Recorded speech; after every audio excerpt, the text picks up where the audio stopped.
Here are the 3 most important advices for learning Korean vocabulary. The first advice is always focus on new vocabulary. If there's vocabulary that is hard to remember, forget about them. Because the first 1,000 vocabulary will be incredibly hard to memorize.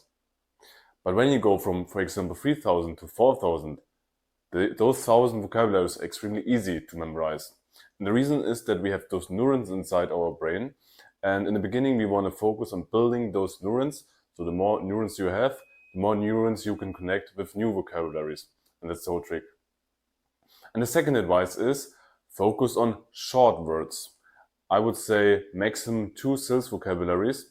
Because the thing is, the more syllables a vocabulary has, like 3, 4, exponentially it gets harder to memorize those vocabularies.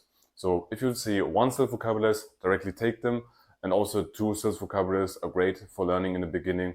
And also if you're still on an intermediate level, then you're still doing that. And advice number 3 is learn vocabulary directly from context. And we call this comprehensible input when you have something like a podcast or TV show where you can watch and hear and you can see where this vocabulary is directly used. And then from that, you will study that vocabulary, and then it makes it already so much easier to memorize because you know when it's used, and yeah, that makes everything much better. And in order to achieve that, I recommend one solution, and it is called FlixFluent.